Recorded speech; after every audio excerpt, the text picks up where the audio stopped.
बिस्मिल्लाहिर्रहमानिर्रहीम।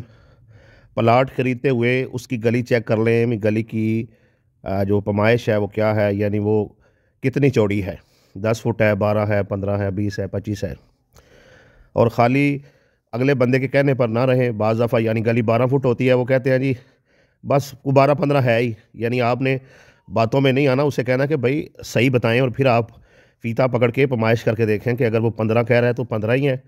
और फिर आपने लिखवानी भी जो है वो उतनी गली है जितनी है।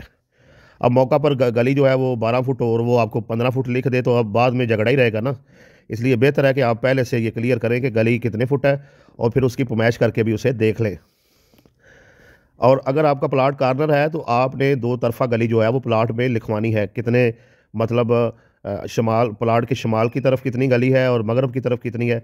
मिसाल दे रहा हूँ, जिस जिस तरफ जो है गली है उसका आपने लिखवाना है कि बाज़ दफ़ा ऐसे होता है कि एक तरफ गली जो है वो बड़ी होती है। मिसाल के तौर पे जो मेन गली है वो 20 फुट हो सकती है, और जो अंदर वाली गली है वो दूसरी साइड वाली वो 15 भी हो सकती है। तो जिस साइड पर जितनी गली है आपने उतनी लिखवानी है, ठीक है ना जी। अब अगर आप दोनों साइड पे 15 फुट गली लिखवा लेते हैं तो कल कला को वो कहेगा जी ये जो 5 फुट मैंने आपको 15 फुट गली लिख के दी है तो ये 5 फुट आगे से आप छोड़ें। अब जब आप आगे से 5 फुट छोड़ेंगे तो आपका प्लाट तो कार्नर ही नहीं रहेगा। इसलिए बेहतर है कि आप अगर कार्नर प्लाट ले रहे हैं तो फिर आपने पता करना है कि इसके मतलब एक साइड पर गली कितनी चौड़ी है और दूसरी साइड पर कितनी चौड़ी है, और जितनी जिस साइड से चौड़ी गली है उतनी ही लिखवानी है, ठीक है ना जी। कम या ज़्यादा लिखवाने का बाद में आपको मसला बनेगा। जितनी है आप उतनी ही लिखवाएं, ठीक है जी। अच्छा, इसमें आगे ये है कि बाज़ दफ़ा ऐसे भी किया जाता है कि कहा जाता है जी ये हम प्लाट आपको दे रहे हैं तो गली आपने छोड़नी है, ठीक है ना। अच्छा, गली मैंने छोड़नी है तो कितनी छोड़नी है, ठीक है ना।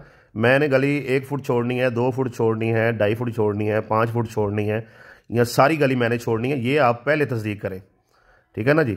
यानी ये आप इस पर ये नहीं है कि आप तवज्जो ही ना दें उसकी इस बात पर, और वो बाद में आपको पूरी गली डाल दे कि भाई ये सारी गली के आप पैसे दें, या गली के बीच में पैमाइश डालें और इस हिसाब से जितने मरले बनते हैं उतने मरलों के पैसे दें।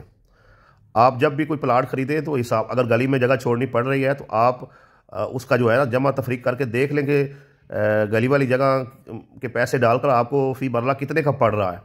अगर रेट आपकी समझ में आता है तो ख़रीद लें, नहीं आता है तो रहने दें, ठीक है ना। तो इसलिए और वो भी प्लाट जो है आप ना खरीदें। बाज़ दफ़ा ऐसे होता है कि फ्रंट पर रेट 5 लाख है और पीछे 1 कनाल जगह मिल रही है, मिल तो 3 लाख में रही है, लेकिन उसको गली कोई नहीं है, तो वो कहते हैं मसला नहीं है, बस इन्होंने प्लाट बनाए हुए हैं, ये आपको गली दे देंगे। तो अगर कल कला को वो गली नहीं देते तो क्या बनेगा उस जगह का, जिस जगह को आप जा ही नहीं सकते। तो मसला बन गया ना, अदालतों के चक्कर लगाते रहेंगे तो लंबा प्रोसीजर हो जाएगा। तो बजाय इसके कि आप बगैर गली की जगह खरीदें, बेहतर ये है कि आप गली वाली जगह खरीदें, ताकि कल कला को आपके लिए मसला ना बने और आप किसी दूसरे के मोहताज ना हो और आप परेशानियों में ना फंसे रहें। जिसमें यह कहा जाए कि आप वो पीछे से हमें जगह हमसे ख़रीद लें, गली लेके हमारी जिम्मेदारी है, आप 5 लाख नीचे रख लें। अब 1 करोड़ का वो जो है वो प्लाट अब अगर आप लेते हैं तो वो 5 लाख नीचे भी है तो 95 लाख तो उन्होंने ले लिया ना। वो कहेंगे ठीक है 5 लाख जब ये देंगे तो रजिस्ट्री हो जाएगी, तो वो गली नहीं निकलती तो आप साल हर साल जो है वो फंसे रहते हैं।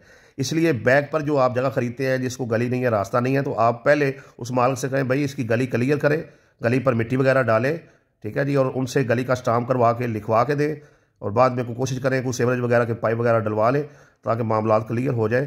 तो फिर जो है पीछे जगह खरीदें। ऐसे ज़ुबानी कलामी के हम गली ले देंगे या गली निकल जाएगी या गली बानी जानी है पीछे, तो मेन से पीछे वाली जगह ना खरीदें जिसको अभी रास्ता जो है वो ना हो।